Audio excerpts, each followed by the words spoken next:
Hi there, my friend. I'm Peter Barron. Welcome to today's episode of the Independent School Moonshot podcast. I am thrilled to welcome Rich Boerner, founder of TrueFit Talent. Rich is not only the founder of TrueFit Talent, but he's been a head of school at multiple schools overseas, most recently at graded in Sao Paulo, Brazil. And he has started TrueFit Talent to help schools figure out how do you build just like really high performing teams, which is something that I'm really passionate about. It's one of the topics I love to dig into. So we're going to dig into this idea of building high performing teams. But before we do that, Rich, welcome to the podcast. Thank you, Peter. What an honor to be on the show, and appreciate the opportunity to share a little bit about my background experience, but also just the work about building teams. Yeah. For the last 20 years, I've worked internationally. Prior to that, I was in the United States working in public education. So I've been a teacher, a principal, a head of school, and in all of those experiences over more than 3 decades now. The essential challenge I think we face in education about really putting really valuable people together and synergizing those talents into something of substance so that we can leverage that to impact and influence how students learn. Um, as it should be a top of mind for everybody in education. And I think we've been noodling around on a variety of different solutions over the years as educators to try to advance our institution for the better good. And we're taking a unique way of approaching that at TrueFit Talent, which has been um, a real journey of passion and love about how to really optimize people from lessons learned from the successes and many of the failures that I had in leading people. Yeah. We'll talk about that. I mean, so you've led three schools, right? Like in Mhm. big in sizable schools with lots of staff. So what was it about that experience that made you think, huh, there's got to be a better way? Yeah, a lot of it came from the honest and raw reflection. My co-founder and I would spend years before we dreamed up TrueFit, we would spend weekends kind of connecting and talking about our real experiences, and we got into different conversations about the people, and we would tell stories about the best hires we ever made and about the least successful hires we ever made. And to be honest, I think if we were really honest with ourselves as educators, we often would say, um, when we got a hire right or a person was flourishing on a team, we'd pat ourselves on the back and say it was all us and we've done a great job. And then when it didn't work out, we might go, "Well, that person really didn't adapt. They haven't worked out well. They didn't fit in." And the real reality of that is some of those things could be true, but there's also some other truths. Maybe we didn't put the right person in the right place at the right moment, and Hmm. maybe we didn't have the right information to do it. And so we put people in inevitable tasks where they're trying to solve for a situation on a team that they're just not they don't have the right skills for, or it's the wrong place for them in the wrong time. And so when you think about the whole life cycle of team development, it starts before that person joins the team. And it's all about, how do we find the right person for the right place at the right time, and what information are we using to gather that information, that data? And I would suggest that education has largely for decades used information that doesn't actually predict success very well. References, resumes, cover letters, and interviews are all a valuable piece of a process, but rarely do any of those things tell you how you can actually do or demonstrate how you can do. They're a lot about what I say I can do. And I can say what I can do really well, but it doesn't mean I can translate that into work that fits the school and the culture that's needed. I love that. Right person, right place, right time. Is that did I get that right? Mhm, mhm. Yeah. Well, what about if you even have the right seat? Like, Yeah, do you I mean, in some ways, I always take a step back and like, are we even organized correctly? Do we have the right yeah, seats? Do we need yeah. to think about that before we start to ask people to do things that they're either equipped to do or maybe they just it's not the right timing for them? I don't know. What's your thought on that? Well, I have a lot of thought about that. I think that we are really role bound in education. You 100%. are you are Hey, a well, yeah. Rich, to be fair, so is like virtually every industry is very role Fair. bound. Right. Yeah. Absolutely. You're absolutely right. You're absolutely right. In fact, maybe even more so. And so whether you're the advancement officer or you're the CFO or you're the upper school head, those roles that you play then describe all the work you do. And none of it's related to the talents you have. And so, one of the things that we're solving for when it comes to our team analysis is we ignore role and look at your abilities and your Mm, demonstrated abilities. And then we say, okay, what are you trying to go solve for as an organization? Then, how are you deploying the people on your team that have the skills to actually solve something better than somebody else or partner that person? So, yeah, I'm in the role, but the person who can most help me with agility around the emotional navigation of change is actually this other person on my team. Then let's partner those people together. But if we don't know that those people have those abilities, then we just stick with the roles. And then when somebody is in a role and they're not as effective at implementing the kind of change we need, then it doesn't work out and then we're frustrated. But we yeah. didn't really leverage and advantage the depth and talents of the team because we don't really know what they are. So I know you do a lot of behavioral simulations in order to Mhm. identify, and is that how you identify Mhm. abilities and Mhm. talent? Mhm. Mhm. What is that? How did you decide? How did you land there versus what I Yeah, just described, which is the very traditional way of doing things? right. We began first, it evolved itself in steps. When we first founded the idea of TrueFit, behavior simulations weren't the solution yet. We hadn't really invented that idea, and I should say invented our way of doing it. I think behavior Right. simulations and simulations in general are used in a variety of ways. But we began by looking at and researching what causes people to succeed and fail in work, whether it's education or in business and industry. And the things that cause failure is not regularly, it's not subject matter expertise. It's the human condition. It's the metacognition of how I handle the things that I'm dealing with. Um, it's my self awareness. It's my ability to work on a team. It's my ability to resolve conflict. It's my ability to adapt. It's my empathy and demonstrated ability to show that I can understand the conditions of others. And when we do those things well, we tend to achieve. And we do those things poorly, we don't. So we wanted to measure those things first. Mm, So then the question became, well, how do we measure that? Those are one, they're really difficult things to measure from a statistical standpoint. How can we make it reliable and valid that the data we're collecting is true? But not only that, what's the vehicle? And that's where the idea of the behavioral simulations came to play. And I remember 30 some years ago when I was being hired to become a teacher, I walked into a small little office as part of the interview process and they gave me a computer and up came an email from a parent and I mm, had to respond to the email. That's a simulation. Now, I think the challenge with that simulation is that the analytics to assess my effectiveness over time and on scale isn't realistic. And so with the advent of AI, we've been able to create a solution that actually measures at a more effective rate than humans do, because of course we know our cognitive load allows us to be only access so much information at once. And so if you think about any process where you're reading through uh, a significant volume of information.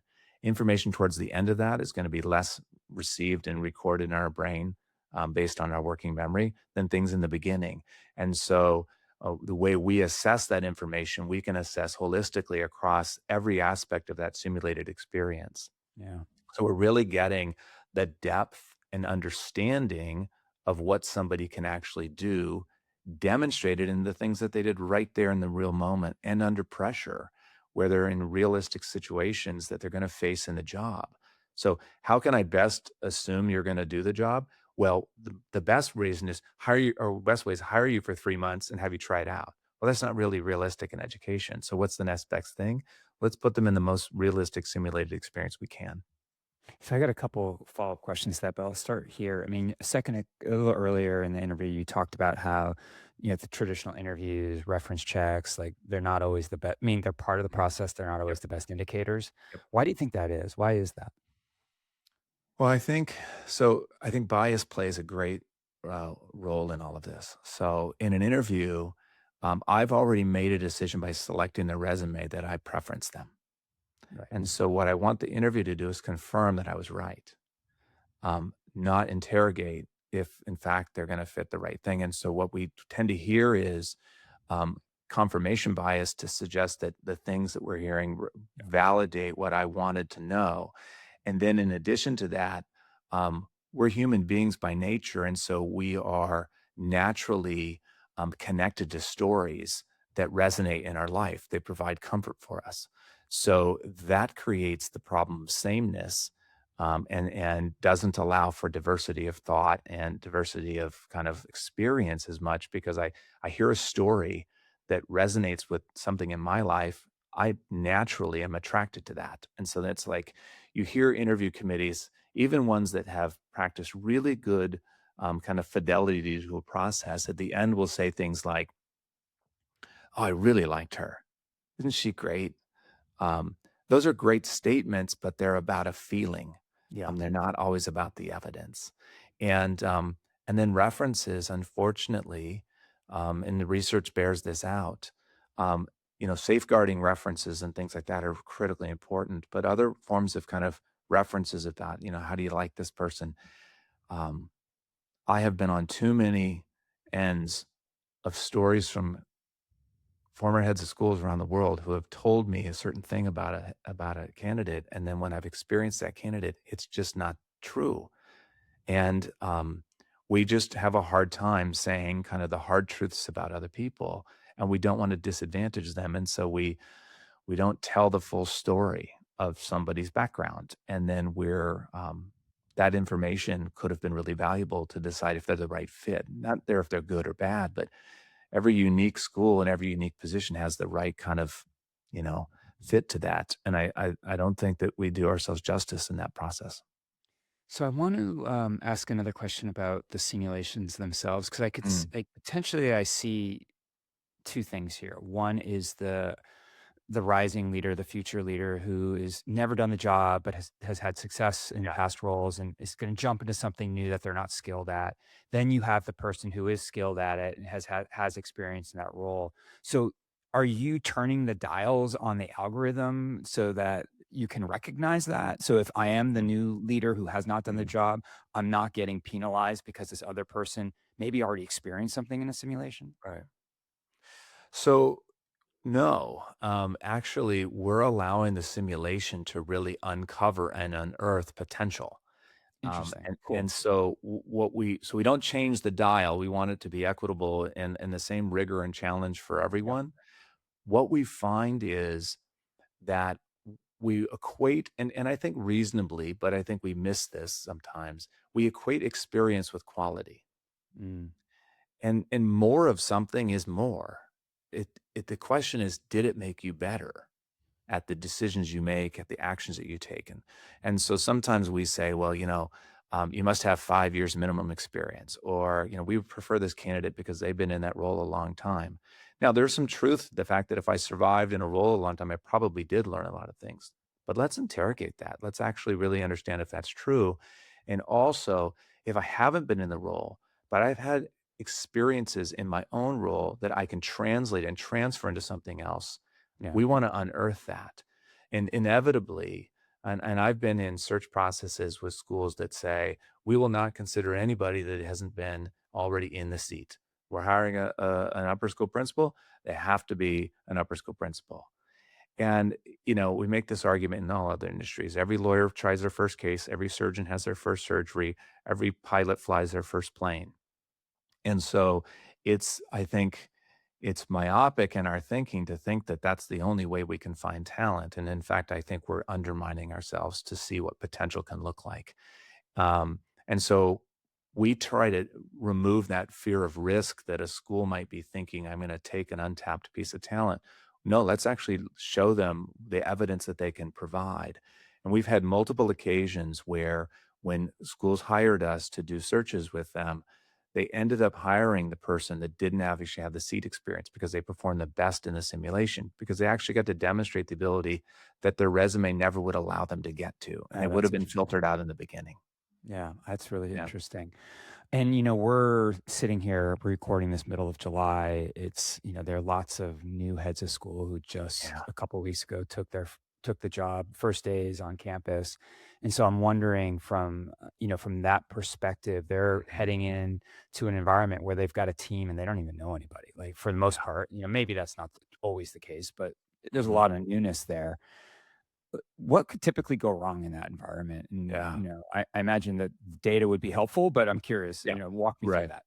Yeah. Well, I mean, I think lots of things can go wrong. Assumptions about what people's abilities are, Mm. um, time. There's often an adage, you don't be in a hurry to make a decision in your first year. You listen, learn, then lead. The reality is in the headship, actions are going to come and Yeah, decisions can need to can be I can I made. pause there? I hear that a lot too, and Yeah. when I hear that, I'm thinking, how can you just sit and listen for No, a year? yeah. It's Now not you do possible. need to be observant, right? And I think the A hun intention of that is right, but like it's just come on, like decisions get made, issues happen, you have got to lead. Well, let me qualify it. Yeah, When you first land on campus, you absolutely need to talk to people. You need yeah, to have lots of conversations, get to know the school. That's really, really important. But yeah, I also know, with talking to plenty of heads, they landed on the job for the first day, and they're like, "Oh, we're 20 kids short. We got to figure out how to fill. We need to figure out how to yeah, round out our enrollment in the next two right, months." So right. the reality is, no, you got to make decisions on day one. Yeah, absolutely, absolutely. Sorry, I didn't mean to interrupt. Yeah, No, it was perfect. And so with that decision, you need to be, need those decisions need to be made. Some of that is about who's on your team to help you make those decisions and what are their abilities to help you. And, my own experience has spent the first year, maybe even longer, I spent trying to uncover who my people were that I was working with and what abilities could I rely on them to help me with. And that process takes a tremendous amount of time and a lot of kind of intellectual capacity. Meanwhile, I'm trying to understand the ecosystem and the culture of the institution and then guide the future decisions of the school. And, oftentimes new heads are brought into an organization to make a shift. And so the board comes in and says, okay, let's get after the new strategic plan. How in the world can you build a strategic plan when you don't know the talents of your team? yeah, And so we try to help organizations move rapidly with data that they can actually understand what the dispositions are within the team, what the actual skills they have, and what the gaps are. And then we analyze that in independence of each person, but also an aggregate of the team. And then we build all kinds of working solutions towards, okay, well, if issues around conflict are challenging for this group or around the ability to be flexible and adaptable to emerging ideas, there's strategies we can give you and work you can do to get better at that. But you didn't know that that was a weakness or an individual's challenges or the superpower that the team has that you didn't even know or an individual has that you can leverage.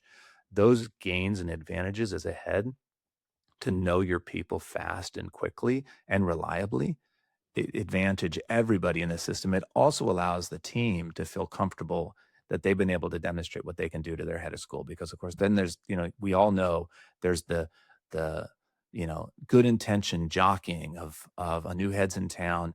I need to show what I can do. sure. I need to be present in the meetings. I need to It's do all these natural. things. And Yeah. it can become performative instead of substantive around how can I help? What if we flipped it? Mhm. If when a new head arrives, how do they let their team know where their strengths and talents are? Yeah. Well, in our process, they're part of it. So Oh, they're good. they're Yeah. being assessed right alongside everybody else. And humbly sometimes the heads will demonstrate weaknesses in areas that their team have strength. And what a great moment of vulnerable leadership to be able to admit that to your team to say, "Hey, here's who I am. These are my abilities, but I'm it. I'm not perfect. Yeah. And you guys have some skills in areas that I have seen I need some growth in. Let's leverage the abilities of one another and let's build a team collectively together that gets at the best of what we all can do. I mean, I've always been a believer in building on strengths rather than trying to uplift deficits.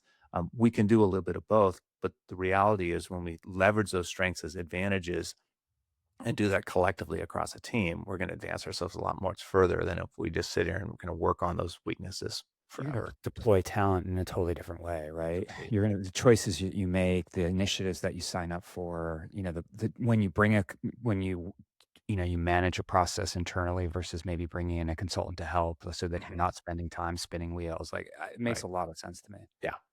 Yeah. Yeah.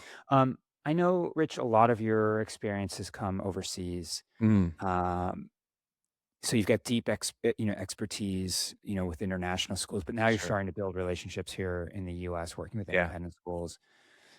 I always love this. I've done a couple of pods on this, like what can we learn from international Mm, schools? mm, James McDonald, Josh Clark. So yep, those are two pods that I've done in the yep, last 6 months on this very topic. So from a mm, talent point of view, what can we learn from international yeah, schools? yeah. Well, I think a lot of things. The transit nature of an international school is something it's really unique. And so the moment to get things right and the window to make impact is expedited. And I think that, you know, I always felt that if I waited 2 or 3 years to really leverage the ability of the people that I brought in, um, that I might only get a couple more years of impact. Yeah. And inversely, if I bring people in and they are not the right fit, the impact on that is quick, acute, and then they're out. And then the system has been impacted and damaged, if you will, by that. And we didn't have a chance to kind of really evolve slowly over time and a long tenure to kind of build back those abilities. So that I think that piece of understanding, even in schools with longevity across their system, the influence of those early years in how somebody actually is going to perform and add value, or just kind of be accepted as, well, it doesn't really work and fit, but we're just going to kind of keep it going.